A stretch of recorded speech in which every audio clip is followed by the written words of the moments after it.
Going on, guys? It is Friday the 18th, and trying this out with a new computer. See how this works. The other one getting painfully slow. It happens really, really quick. It's 3, 4 years old, which is amazing that 4 years is really the shelf life of some of our electronics. Some of the most expensive stuff that we have these days don't have a very long shelf life if you use them. So interesting things. So we are now looking at a lot of back and forth with respect to whether or not we're going to see a recession. Many think that we may be dodging that bullet because people are spending money, but they're also spending a lot of money on credit. That right there, taking a look at that is kind of an interesting thought. I mean, yeah, people are still spending a lot of money. We talked about that report earlier, but they're doing a hell of a lot with their credit cards. Credit card debt has surpassed $1 trillion, the highest we've ever seen.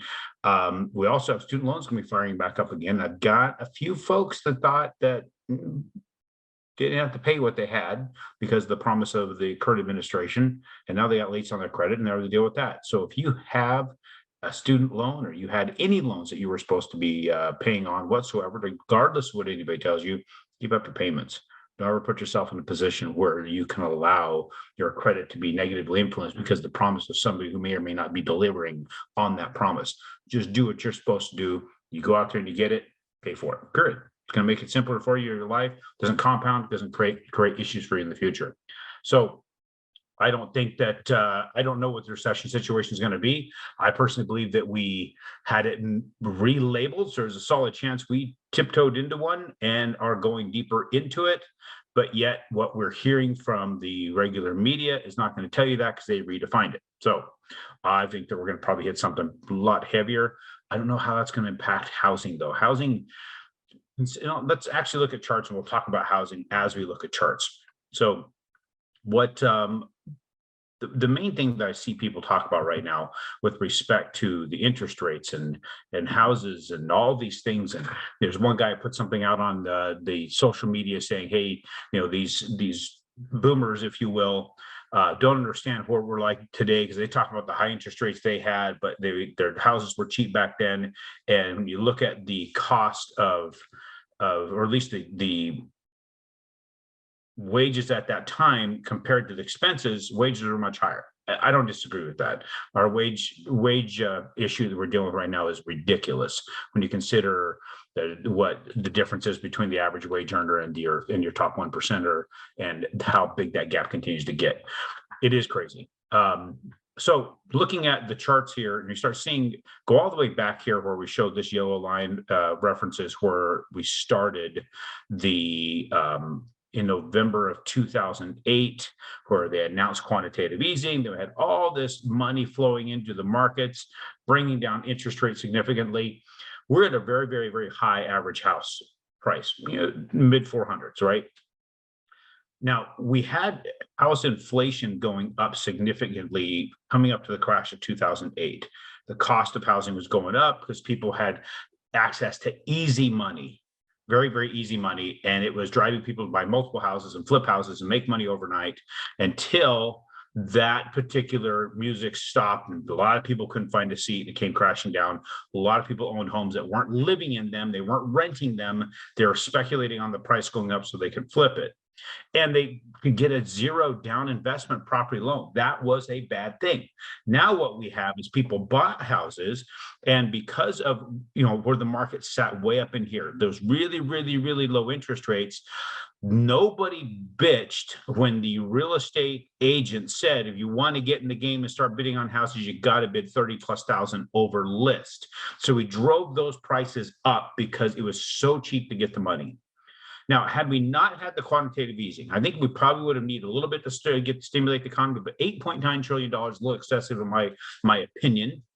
I don't think we'd have mid 400s average house prices if we didn't have all this going into the market. Had it come up to somewhere in here, right? Somewhere in the fives, maybe, interest rates, maybe you would have seen a lot better scenario, maybe average house price in the 300s. We would have this massive inflation going on. So that's my thought. With all that extremely low money, we drove these prices to the roof, and now we're going to have to reconcile that. How that reconciles, I don't know. So I don't disagree with all those facts, but it doesn't change the fact that if you can buy a property You can keep it reasonably rented for the entire time you own it, and you can raise rents on it, and you don't have to pay that back. You're going to, and you're in the market that at least get a 2.5% appreciation year over year. And that's not a massive appreciation. You will make over 20% on your money. If you don't understand that math, reach out to me, aaron.chapman.com. So let's look here. Something I thought was kind of fun. Scott and I were talking the other day. We're looking at the last, how many presidents we've had during this window that I can see of the mortgage-backed securities. And I go all the way back to the Obama administration. This is when Obama was inaugurated. This is inauguration day. This is the price point of the market at the day of his inauguration. Then we had all this flow of money into the mortgage-backed securities. Then you had Trump's election right here. This is where the election happened. It fell off because people thought the stock market would crash when Trump was elected, and the stock market was getting ugly the night before the election. And then actually it took off when they confirmed that Donald Trump was going to be the new president, and that pushed bonds down. They continue to go down. So this is inauguration day for Donald Trump right here, January 20th. This is where I marked where the price point was at that point. We saw some volatility during his administration, but it came right back, actually just slightly above where he took over is when we've got the Biden administration. So we have the blue here to represent the Obama administration. Anything above the blue line up to this red line, this is the Trump administration, which represents anything below that red line and above that red line, because, let's just go with the Republican and ultra MAGA, I guess, if you will. And then we're going to go right here. This is where we have the Biden administrations, where Joe Biden was placed in office. This, I put a little bit of a brown because it's ultra shithead administration, if you really want to get down to it. That's why I chose that. And we just went flatline and bam, fell off a freaking cliff. Now, I can't blame it on his dumb ass that's why that happened. But what I can say is there's a lot of stupid crap that has happened since he got in there. So I can't say that mortgage-backed securities is 100% to blame for that. He is 100% to blame for mortgage-backed securities, because it was the quantitative tightening that did this. That's where we're at. And actually, even just the quantitative easing being put in place caused that. So I am not 100% convinced, of course, that we have you ever can blame an administration for what goes on in the market and what influences the mortgage-backed securities because of administration. There may be some influence, right? But who they put in place with respect to the central bank. But there's a lot more things at play here. Let's take a closer look at the MBS, the downward channel that we've been watching for the last little while.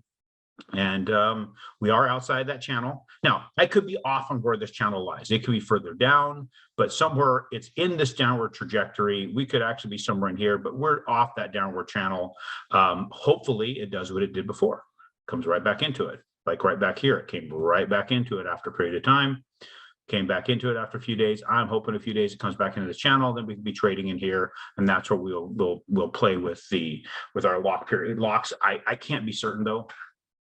I'm not 100% on where this channel is going to land, but I want you guys to at least see what we're seeing, understand what we're looking at. And then when we talk to you about the lock, we're going to go through different things that's happening at that time. You can make a decision for yourself as to when's a good time to lock. I'm of the mindset, you need to lock and lock often. Thanks, guys. And I'll get to you back to you on Tuesday.